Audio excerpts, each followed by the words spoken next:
Betapa tanpa pemahaman yang benar akan keliru kesimpulan kita sebagaimana seorang tokoh di negeri kita ini. Beliau sudah wafat. Ya. Maka kita harus dengan semangat, tidak mungkin ada yang bertentangan. Kalau ada ayat bertentangan dengan ayat lain, ada ayat bertentangan dengan hadis, ada hadis bertentangan dengan hadis lain, batal firman Allah. Ya. Lau kana min indi ghairillah lawajadu fihi ikhtilafan katsira. Seandainya Al-Qur'an ini, hadis ini bukan dari Allah, seandainya bukan dari Allah, Rasulullah larang sendiri, pasti akan terdapat perselisihan yang banyak. Kenapa tidak ada perselisihan di ayat, di hadis? Karena dari Allah. Maka sekali lagi, seandainya terlihat seperti bertentangan, itu kita saja yang belum tahu. Kalau kita tahu dengan benar, pasti tidak berselisih, pasti tidak bertentangan. Wa alaysa lil insani illa ma sa'a. Oleh karena itu, Nabi menyebutkan bukan cuma satu. Bukan cuman anak, kan hasil usaha yang mendatangkan pahala saat orang lain melakukan kebaikan bukan cuman anak. Kalau anak jelas. Ada suami istri melahirkan anak. Karena satu dan lain hal, begitu lahir, anak ini dibawa orang. Ya, apa panti asuhan atau apalah ya. Dididik, dipelihara, diajarkan, ditarbiyah, akhirnya menjadi ulama besar misalnya. Ayah ibunya ini cuma melahirkan doang, habis itu nggak ketemu lagi misalnya. Maka anaknya yang akhirnya menjadi ulama besar, tentu sholat, puasa, zakat, haji, dakwah, jihad, begini begitu. Ayah ibunya dapat pahala apa tidak? Dapat. Nggak mungkin si anak ini jadi ulama dan seterusnya kalau ayah ibunya tidak ada. Bahkan si anak itu nggak mungkin ada kalau ayah ibunya nggak ada. Ya, kecuali ayah ibunya kafir, tentu nggak dapat apa-apa dari si anak. Usaha. Nah, ada dua usaha lagi yang bukan dari jurusan anak. Apa? Harta. Dia bukan anak kita, bahkan kita nggak kenal. Tapi melihat dia hafalannya bagus, rajin, tapi sayang miskin, maka kita yang bayar SPP-nya, kita yang membiayai pendidikannya. Sampai dia lulus pesantren, hafal Al-Quran, hafal ratusan hadis, jadi orang yang berilmu, berdakwah, mengajarkan kebaikan, yang sunnah itu sunnah, yang bid'ah itu bid'ah, yang syirik-syirik, yang tauhid-tauhid, ulil haqqa walau kana murran, sampaikan yang hak sekalipun pahit. Maka kita yang bukan ayahnya, bukan ibunya, dapat pahala apa tidak dari dia? Dapat. Karena ada usaha, yaitu harta tadi, uang tadi. Ya, ada satu lagi, apa? Harta tidak, anak bukan, tapi ilmu. Antum punya anak tetangga usia TK atau belum TK, kan rata-rata belum pada hafal Al-Fatihah tuh. Antum aja, ayo nak sini, tirukan ya, Bismillahirrahmanirrahim, Alhamdulillahirabbil alamin. Dia ngikutin. Kadang-kadang lari-lari, namanya bocah ya. Dengan sabar kita tuntun dia. Akhirnya 10 anak ini semuanya hafal Al-Fatihah dari antum. Gara-gara antum yang ngajarin. Antum meninggal, 10 anak ini dewasa, sholat setiap hari, baca Al-Fatihah ketika sholat. Setiap kali dia baca Al-Fatihah, antum dapat pahalanya apa tidak? Dapat. Karena 10 anak ini tahu Al-Fatihah, hafal Al-Fatihah dari antum. Ilmu kan? Aw ilmin yuntafa'u bihi. Ya, jelas ini tidak bertentangan dengan wa alaysa lil insani illa ma sa'a. Karena ada usaha yang tidak mungkin dapat pahala kalau nggak ada usaha. Saya meninggal, tetangga-tetangga saya kasihan sama saya, lalu baca ini, baca itu, baca Al-Fatihah dan seterusnya. Pahalanya untuk saya, mungkinkah? Ya tidak mungkin. Usaha saya apa? Ya, tetangga-tetangga itu bukan anak saya. Tetangga-tetangga bisa baca ini, baca itu, bukan saya yang ngajarin. Tetangga-tetangga itu bisa baca Yasin segala macam, bukan saya yang membiayain. Apa usaha saya? Nggak ada kan? Kalau bacaan tetangga itu sampai ke saya yang sudah mati, batal wa alaysa lil insani illa ma sa'a. Ya, kita lanjutkan.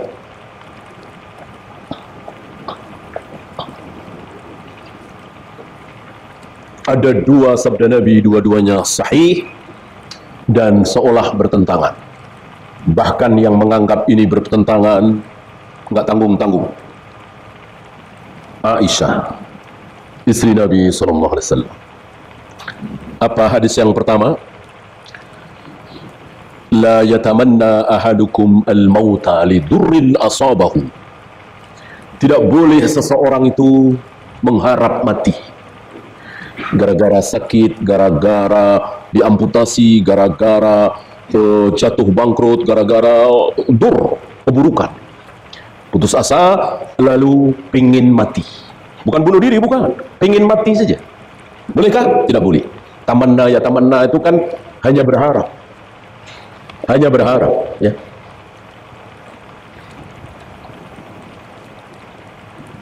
Jelas di sini ya. Berharap saja tidak boleh.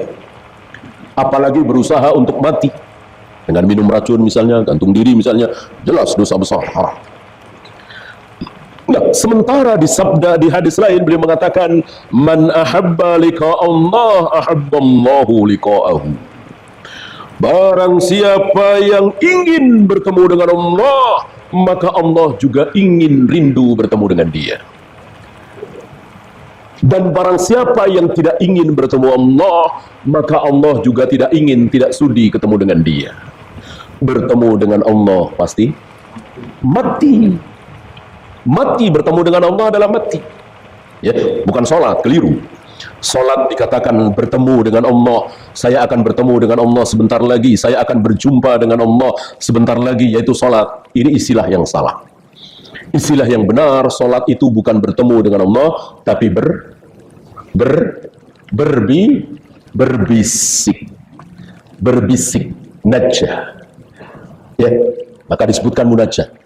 Berbisik ya. Maka kita tidak disunahkan untuk teriak-teriak, karena kita sedang berbisik. Dan Allah hadapkan wajahnya ke wajah kita yang sedang sholat. Ini kata Nabi SAW, jangan kita otak-atik dengan akal, logika, nurani, nggak bakalan nyambung. Wajah kita sekecil apa, wajah Allah sebesar apa. Lalu kalau ada sholat bareng, satu menghadap ke timur, satu menghadap ke barat, di Ka'bah sana, gimana nanti Allah menghadapnya gimana? Nggak akan nyambung kan? Maka sudah ikuti sabda Nabi. Kita sedang berbicara tentang zat yang maha gaib. Jangan pakai akal logika, tapi ikuti ciplak letterlek apa sabda Nabi, karena ucapan Nabi tidak mungkin salah.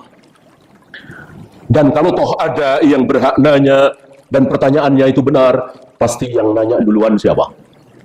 Yang nanya duluan siapa? Abu Bakar, Umar, Utsman, Ali, Zubair, Talha, Abu Hurairah, para sahabat ridwanullah alaihim jami'an. Mereka mestinya yang pertama kali duluan membahas, Gak ada satupun sahabat yang membahas kalau Allah turun ke langit dunia berarti, kalau Allah bersemayam di atas arsy berarti, kalau Allah menciptakan Adam dengan kedua tangannya berarti nggak ada. Mungkinkah kita lebih pintar dari para sahabat? Nggak mungkin. Pemahaman para sahabat dijaga oleh Allah sebenar-benar pemahaman, seluruh pemahaman. Maka para sahabat diam, kita diam. Ikuti apa adanya, kata Nabi SAW. Ketika kita sedang sholat, wajah Allah berhadapan dengan wajah kita. Maka kata Nabi, ketika sholat jangan pernah meludah ke depan, seolah meludahi wajah Allah. Ya, bisa saja kita dalam sholat harus buang ludah, jangan ke depan, tapi ke bawah atau begini, kata Nabi sambil mencontohkan pakai kain. Ya, ini sabda Nabi SAW, tidak mungkin salah, kita ikuti apa ada. Ya. Nah, kembali bertemu Allah pasti mati. Berarti menurut hadis kedua, barang siapa yang tidak mau mati, Allah tidak sudi ketemu dengan dia. Barang siapa yang ingin cepat-cepat mati, Allah senang. Loh, kok bertentangan dengan tadi, la yatamanna ahadukumal mauta. Janganlah salah seorang dari kalian berharap-harap mati. Berharap mati nggak boleh, tapi kalau nggak pengen mati, Allah juga nggak pengen ketemu dengan dia. Ya, jangankan kita, Aisyah saja bingung, nggak tahu. Ini bukti bahwa Nabilah yang harus menjelaskan kepada kita. Aisyah aja nggak tahu, gimana kita? Ya. Setelah Aisyah bertanya, ya Rasulullah, akarohiyatul maut? Ya Rasulullah, tidak mau bertemu dengan Allah berarti nggak mau mati. Bukankah kita semua tidak suka mati, tidak mau mati? Bahkan kita dilarang berharap-harap mati. Nabi menjawab, masalah waktu.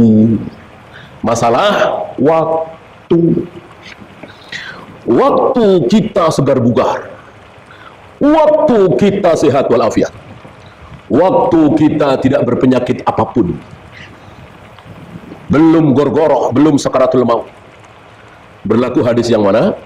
Yang pertama tadi, tidak boleh kita berharap-harap mati, ya, karena tertimpa musibah, karena di PHK, karena bangkrut, karena terlilit hutang miliaran misalnya.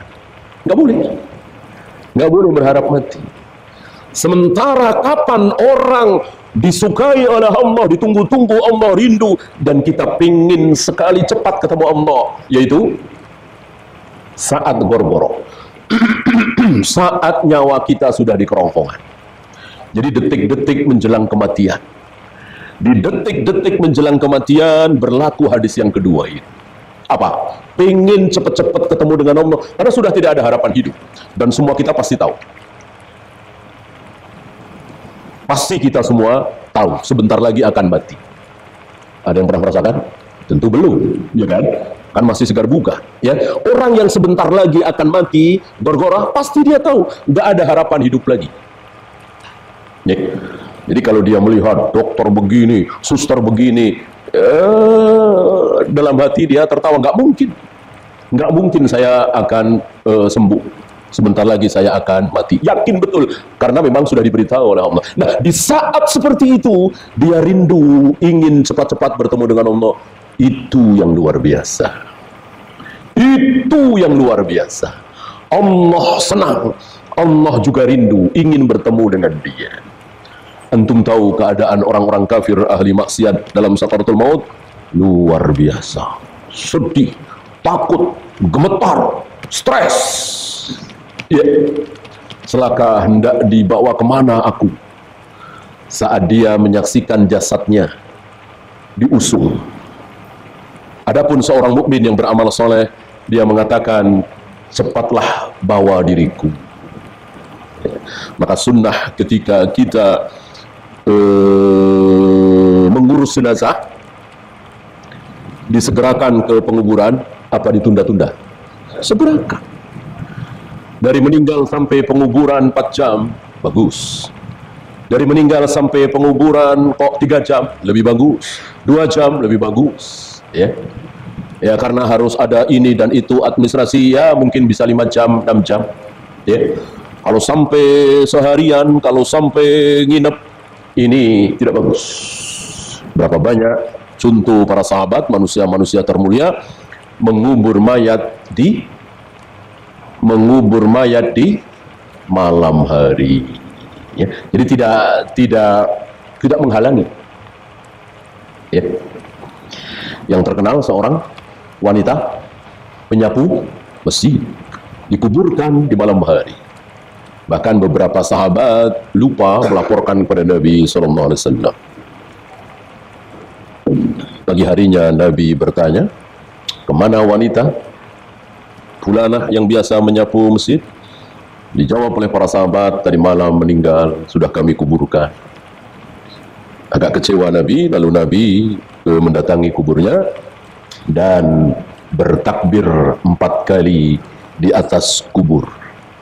Karena salat mayat tanpa ruku, tanpa sujud, boleh dilakukan di atas kubur.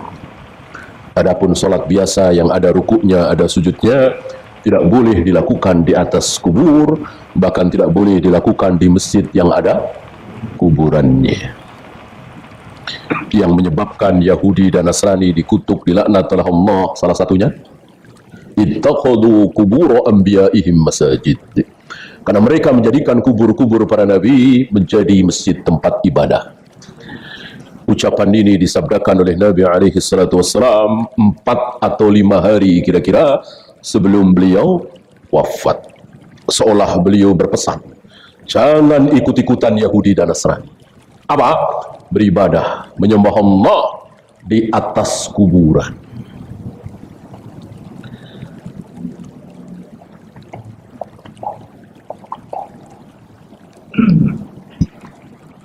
Kita lanjutkan.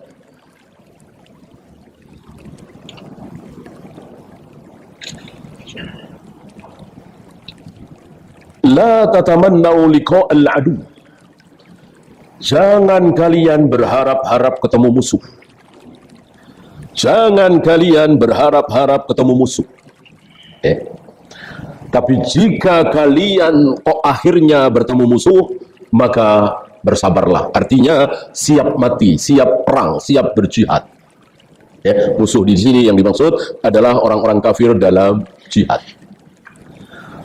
Hadis ini disimpulkan oleh sebagian orang dengan mengatakan berarti kita jangan berharap jihad, jangan berharap mendapati jihad, karena hadisnya jelas, la tatamannau liqa'al adu. Jangan kalian berharap-harap ketemu musuh. Sementara di hadis lain, malam yagzu walam yataghanna nafsuhu bil ghazwi, barang siapa yang belum pernah berperang jihad dan tidak ada keinginan dalam dirinya untuk berperang berjihad, maka famata fi syu'batin minan nifaq, dia mati dalam keadaan cabang kemunafikan. Ketika orang belum pernah berperang jihad dan dia tidak ingin sama sekali, tidak ada cita-cita untuk berjihad, maka dia mati di cabang kemunafikan. Cabang-cabang nifak kan banyak. Ini salah satu. Ini bertentangan. Hadis pertama mengatakan jangan berharap-harap ketemu musuh. Hadis kedua, justru orang yang tidak ingin berjihad, tidak ingin berperang, terancam mati dalam keadaan munafik. Bagaimana menjamak dua hadis yang seolah bertentangan ini?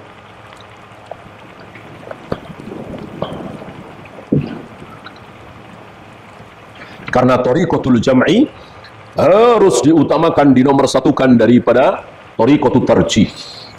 Hati-hati dengan thariqatul tarjih, memakai satu dalil, membuang dalil yang lain karena seolah bertentangan. Itu tarjih namanya. Itu boleh kalau kepepet, tidak bisa dijamak. Seperti Bilal mengatakan Rasul pernah sholat di dalam Ka'bah, masuk Ka'bah lalu sholat. Sementara Fudail bin Abbas mengatakan Rasulullah belum pernah sholat di dalam Ka'bah. Ini sulit untuk dijamak. Gimana cara menjamaknya? Maka terpaksa pakai thariqatul tarjih. Yang satu dipakai, yang lain dibuang. Dalam hal ini para ulama membuang ucapan siapa? Yang dipakai ucapan siapa? Yang dibuang ucapan siapa? Yang dipakai adalah ucapan Bilal, yang dibuang ucapan Fudail bin Abbas. Kenapa? Karena Faidah mengatakan al-musbit muqaddamun 'alan nafi. Yang menetapkan lebih didahulukan daripada yang meniadakan. Bilal menetapkan Rasul pernah sholat di dalam Ka'bah, ini menang.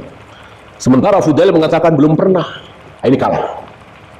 Kan orang yang mengatakan belum pernah bisa aja memang dia jujur, memang dia amanah, dia bukan pembohong, tapi dia nggak tahu. Makanya bilang belum pernah.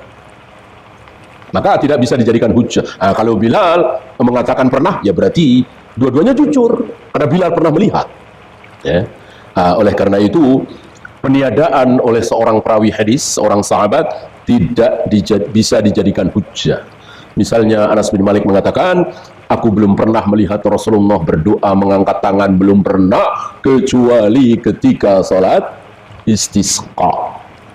Apakah ucapan Anas bin Malik ini dijadikan hujjah? Berarti Nabi seumur-umur berdoa belum pernah mengangkat tangan kecuali salat istisqa, minta hujan tinggi sekali. Beliau mengangkat tangan? Tidak. Karena Anas bin Malik nggak tahu. Sementara sahabat yang lain tahu. Ibnu Umar misalnya, Abu Hurairah misalnya. Bahkan meriwayatkan sabda Nabi alaihi salatu wassalam bahwa Allah malu. Allah malu ketika ada orang mengangkat kedua tangannya memohon sesuatu kepada Allah, tapi Allah belum kabulkan doanya, Allah malu. Berdoalah kalian dengan butun, bukan dengan zohar, ya. Ini pun sabda Nabi SAW merupakan dalil. Ya. Sekali lagi, ketidaktahuan seorang perawi tidak bisa dijadikan hujjah. Nah, kita kembali ke dua riwayat yang seolah bertentangan tadi. Kapan kita disuruh bercita-cita menjadi mujahid, bercita-cita berjihad? Sepanjang hidup kita, seperti sekarang ini, ya. Bolehkah kita berangan-angan coba kalau ada jihad, jihadnya jihad yang sah, ya. Saya punya jamaah ribuan, saya ajak jamaah untuk berjihad di Indonesia ini. Atau ke mana? Ke negeri kafir, Papua misalnya, Timur Timur misalnya. Sah apa tidak? Tidak sah. Tidak sah. Atau bukan saya, siapa ya? Imam Syafi'i. Imam Syafi'i punya murid, punya jamaah ribuan. Lalu Imam Syafi'i mengajak jamaah, mari kita jihad. Kita datangi negeri-negeri kafir, kita tantang perang jihad. Walaupun caranya benar, ya, mengajak orang kafir di daerah itu untuk masuk Islam. Tidak mau masuk Islam nggak apa-apa, asal bayar jizyah sebagai tanda tunduk kepada pemerintahan kaum muslimin. Tidak mau bayar jizyah, perangi. Itu kan cara yang benar. Yang memimpin siapa? Imam Syafi'i. Yang dipimpin para jamaahnya. Sah apa tidak? Tidak sah. Kenapa? Karena Imam Syafi'i bukan ulil amri. Imam Syafi'i ulama. Yang berhak mari kita jihad adalah Khalifah Al-Ma'mun, Umar bin Abdul Aziz, Harun Ar-Rasyid, ya, pemimpin kita hari ini, presiden kita misalnya, itu sah. Presiden kita mengumandangkan jihad, mari kita rebut kembali Timur Timur misalnya. Didakwai dulu supaya mereka masuk Islam, nggak mau bayar jizyah, tunduk di bawah kekuasaan kaum muslimin Indonesia, pemerintahan Indonesia. Pemerintahan Islam kan, Indonesia bukan negara kafir. Indonesia bukan negara kafir. Negara kafir itu Amerika, Jepang, Inggris, Prancis, Jerman. Itu negara kafir. Indonesia bukan negara kafir. Sama dengan Malaysia, Brunei, Irak, Mesir, Saudi, bukan negara kafir. Bukan negara kafir, berarti negerinya kaum muslimin. Ya. Baru sah. Baru itu sah. Ya. Imam Bukhari kan membuat bab khusus, al-jihadu ma'al imam adiluhum wa fajiruhum. Jihad itu harus bersama pemimpin imam. Imam di sini orang nomor satu di negeri Islam tersebut. Mau namanya khalifah, amirul mukminin, waliul amr, sultan, presiden, raja, perdana menteri, yang penting dia orang nomor satu di negeri kaum muslimin itu. Ini pemimpin yang sah. Soal nama nggak masalah. Abu Bakar dengan Umar saja julukannya beda. Sama-sama pemimpin, julukannya beda. Abu Bakar lebih terkenal dengan sebutan khalifah, khalifatul Rasul, bukan khalifatullah, ya. Umar lebih masyhur dengan julukan Amirul Mukminin. Kan beda istilahnya. Nggak masalah, yang penting sama-sama orang nomor satu di negeri Islam tersebut. Ya. Nah, ketika sudah berhadapan dengan musuh, ketika kita di sini, musuh di sana, berlaku hadis tadi, ya, atau besok, gitu ya, berlaku hadis tadi. Artinya jangan berharap, jangan berharap. Berharapnya apa? Mereka tunduk, mereka menyerahkan jizyah, mereka siap masuk Islam, gitu. Itu alhamdulillah. Jangan mereka masuk Islam, ya nggak jadi perang dong. Masuk Islam semua, ya udah gatel mau perang, ya nggak boleh itu. Ya. Masuk waktu kita.